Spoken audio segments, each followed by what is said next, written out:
Hey, welcome back to my channel. My name is Abigail B. If you are new here, I hope you said it. Where have you been? Welcome back. If you are a subscriber, thank you for returning. If you are new here, please press the subscribe button and follow me on Instagram as well.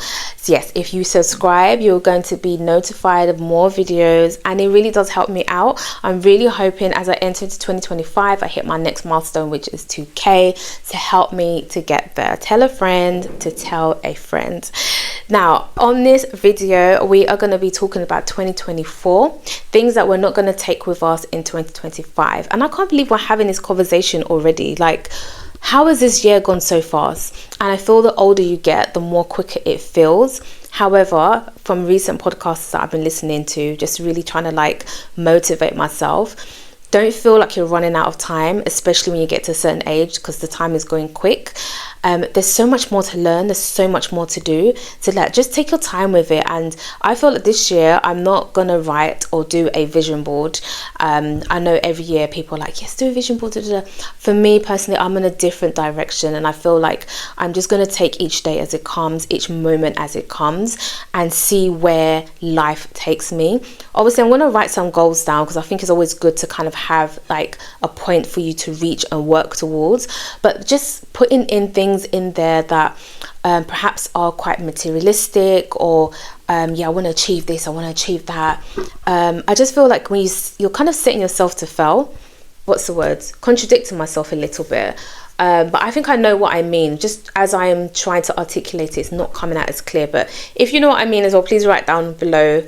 Anyway, the point of the matter is no vision board for me this year. Anyway, we are not here to talk about that. We're talking about interiors and decor and what is happening and what's going to happen. Now, I'm going to be talking about things that are happening now that we should just stop doing and not bring with us to 2025. And we're going to look a little bit into the future about what's happening in 2025 that we're going to try and emulate, and we're loving it. Or perhaps you're not loving it, but yeah, we'll see. The first thing is about coffee table books. Now, you know, we have the common kind of Louis Vuitton, Tom Ford. And the reason why I'm saying it like that, because when you look at it, it does feel like that. Like it's shouting at you, like it's really big, right? Isn't it? Tom Ford, like really big. All of those ones I feel are, again, a little bit outdated. They're a little bit loud, and it's a bit kind of like, you know, wow, look at me, I'm designer, I've got a designer piece in the room. And it doesn't really fit well with that kind of quiet luxury and the elegance to it. So I would say, personally, from my research as well, that we are not doing those things anymore. So I'm really sorry if you spent £150 on those type of books, and if you like it, it's all right, keep it. But if we do want to go for that kind of like muted, luxurious, sophisticated sense, then going into 25, it's not happening anymore. So we're now going to do like, go for more like actual designers that you know, whether it be fashion or interior designers or architects, and some of their books just have something that's unknown, something that's unique, something that resonates with you, and something that's not too busy on the outskirts of, well, how it looks, but it's there for an intention, it's there for purpose. Like, we know that you're going to read it, or you have read it, and you've left the book there, and you've made it kind of fit in with the sense of style that's happening in there as well. And I think those look much better. I've just shown some pictures of what I mean, and let's stop these big fashion loud books in 2025. The next thing is these forever flowers. I feel like we kind of stopped doing them anyway. But if you still do have it, I'm just letting you know that we're not doing it anymore, yeah? So it's more about those kind of those fake flowers that just look very fake. You remember the orchids? Like, we're all on the orchids vibe. And I'm not saying that they're completely a big no-no, but we're kind of opting away from that, and we're bringing in other false flowers that look very real and natural, quite colorful, very artistic looking. Like, these type of ones are better. And if you can opt for real flowers, even better. I personally don't do very well with real flowers, but yeah, I will keep it to the minimum, maybe quite muted, not something that's quite loud. Those type of things are really nice. I would say in 2025, even if we're doing the maximalism colors, bring those colors in your furniture pieces, and maybe just soften it with the fake flower kind of thing, because, you know, it starts collecting dust and it starts looking a bit cheap. So yeah, we're stopping that. Next thing is about, you remember these alcohol carts that we used to have? Everybody had them. It was like a thing. I remember, I don't even know if I can find a picture if I edit this video, but yeah, I had it on display, like the whiskey and the wine, and I get it, it's giving that kind of nice kind of gentleman's club, or you know, kind of vibe to it as well. But some people went a little bit over the top and were showing every single bottle that they have, and if that is your vibe, go ahead with it. But if we are moving into 2025, from research, we are stopping that, and we're going with more closed cabinetry. So if you do have your liquor, your alcohol bottles or wine or anything like that, you do want to maybe show it off a little bit, because maybe it's from like 20 years ago in this age. If you have a winery, or if you have like a designated space for that, then do that. But if it's in your living room space or your kitchen, I would say for that kind of clean, fresh, opulent look, have it closed, or perhaps go with a fluted glass, or maybe a dark glass with like backlighting, uplighting, downlighting behind it. I think that looks just so gorgeous, rather than just having it out on display. It cheapens the look, and we're not doing that in 2025 anyway. The next thing about color, we definitely tried to do it in 2024 this year. People were opting for more darker colors, and I am loving it. Whenever I see it, I'm just like, this is so yummy. But we're doing it even more going forward. I feel like more people are being more courageous, they're being more spontaneous, and I love the vibes. Is, you know, is go big, go home kind of thing. Like, people are doing it, and we're going to see a lot more of it in 2025. And we're not just going to see it on just one wall, but I'm going to come to that. We are going to see it in all walls. And the color of the year 2025, I think it just recently got announced, and I hope I've got the right one for my research, but it's mocha mousse. Even though I don't know, mocha mousse. So it's kind of like a pinkish kind of, I don't know, undertone of like orange in there, brown. I've shown it here.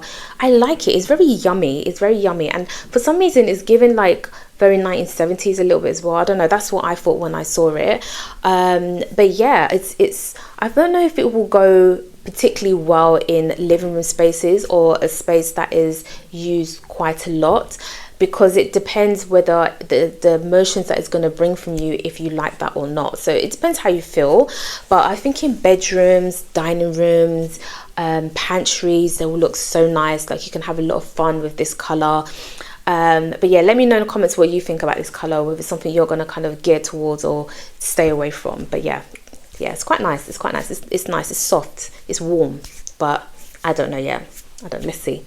The next thing is about wood. Now, we all went through a time where everybody was like jumping on the Scandi vibes, like, yeah, Scandi, I like Scandi. So it was all like, remember like the pamper grass, the light wood. IKEA was doing it. Like, I don't know why I just think of IKEA, but yeah, all of those stores were really bringing those type of wood in there. Even like our kitchens, we were resonating with there, and living rooms, bedrooms, those kind of vibes. And then we went into a little bit of the Japandi, the modern organic, so you know, the modern luxury organic as well, so you're bringing in the luxury with it, but loads and loads of wood, that farmhouse kind of feel.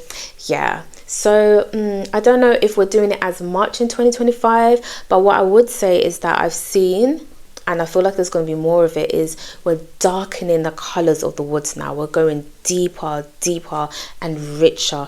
And why is that? Because I think personally it does resonate with expense. And I've even done research, like when we look out onto YouTube and you're looking at interior design videos, which videos do the most, like which ones get the most views? Is the ones where it says making your homes look expensive. Like, yeah, people want their homes to look expensive. They want it to have that luxurious taste. No matter what your design style is, whether it's maximalism or minimalism, or whatever style it is, you want to bring that element that it looks intentional and it looks very high end. So with that, going with materials that resonate with that is what has been introduced a lot more now. So people are going more for like brass, you know, the warm tones, and yeah, bringing it in. I absolutely love it. I love walnut. I've really introduced it into my space as well, and I'm going to do a bit more. But yeah, it's coming. It's coming, and I wouldn't even say gear away from it as a trend, because wood has been there for, it's timeless. So yeah, definitely introduce it. But yeah, if you're not really sure about what wood, bring in the walnut and the dark woods. French kiss for me. The next thing is about our furniture pieces. Now, I would say maybe more 2 years ago, we were really going into like the modular shaped sofas and chairs, and everything was all square. You know, it's really given the kind of functional space kind of element to it. And yeah, I get it. But now we're moving toward things that are not asymmetrical. So things that don't really have a shape or form to it. Like, why should it? Like, why does it have to be square and rectangle? We only know that because it's in that form, and we feel like that should, okay, I'm talking rubbish now. But I mean, like, if you're bringing artistry into it, like, it doesn't have to be the form that it needs to be in. Like, look at my okay, this is really bad, my phone case. Like, I love how it's just the movement, and it's all like, it's moving, and it's not square. Do you know what I mean? Yeah, sometimes the way I describe things, oh my god, I don't even know. But anyway, so yeah, we're moving on to like more asymmetrical, unconventional shapes now. So your curves, you know, the pond mirrors, pond coffee tables, even like our archways. Like, why does it have to be like rectangle? Like, you can make it any shape you want it to be. Just because it's everyone else is doing it doesn't mean you have to do it. And I think that's the point of it, is to bring in a new uniqueness to it. So yeah, I don't know if I've seen in my other videos, I'm looking at it right now, like my mirror, I absolutely love. It's very curvy and wavy. It doesn't have to be straight. So these type of things are really going to be happening more in 2025, and I feel like more brands are going to be skipping onto it, which is so nice. So it'd be a bit more attainable, because most places don't have it and it's quite more expensive. So yeah, I'm looking forward for that. But yeah, next thing is tiles. Now again, talking about the standard tiles that we usually have, like the subway tiles, the square tiles, you know, the 60 by 60. No, let's move away from that. Either if it's in a bathroom, you want to go very big, like 90 by 90 or 100 by 100, or even 120 by 120, because when you're doing that, it looks very seamless. It doesn't even look like they're tiles. It just looks like it's one wall, or the walls are just marble as it is, and it's not being like intentionally put in that way. Absolutely love. But yeah, with tiles, we're going a bit more intricate with it as well. So we're going with like the mosaic, we're going with like these type of tiles that you've seen here. I always say, like, I had one client that wanted to do that, and I was just like, I feel so sorry for contractor that's going to be doing that, because it takes time. It does take a lot of time, and that's why it looks even more expensive, because it's expensive to do, right? So yeah, but these are just so nice. Like, again, bringing in different shapes and forms, so we're creative, and it brings that movement and very aesthetically pleasing, rather than just the boring tiles that we usually would have. Even with that, I've seen different various colors. People are really having fun with it, and I am actually for this one, and I think we should do this more in 2025. I think I might even jump on this. I've had enough of my subway tiles in my kitchen. I've only left it that way because I don't feel like spending as much money on there, because hopefully we should be moving, but it's giving me the ick. So because of that, I might change it, and it might be good for the next buyer to kind of see something that's more modern that they can perhaps resonate with. I don't know, we'll leave that for discussion. Futuristic design interiors is definitely going to be a thing, but maybe when that comes, I'll have another video. I would have done more research and have a proper title for it, but you know what I'm talking about. And yeah, I am definitely for this. I haven't done it in my space yet, but I am trying to think how I can be a little bit more out the box, and be a bit more creative in the design style. I hope you enjoyed this video. I hope you've really looked into, maybe look at your house and think, am I taking this with me to the next year? And even trends that are coming up. One caveat I would say is that we all know trends come and go, but what I would say is, with the trends as it's coming in, just take your time, don't rush, don't be like, oh my gosh, that's so nice, I want to buy it. Yeah, just take your time, give yourself about 3 to 6 months, really allow it to marinate, really allow it to kind of set in, and then at that point decide which one you want to go for that fits in with your space and your style, and then yeah, go with it, because I think the ones that are coming up are going to be so great, and I'm actually really excited, looking forward to it.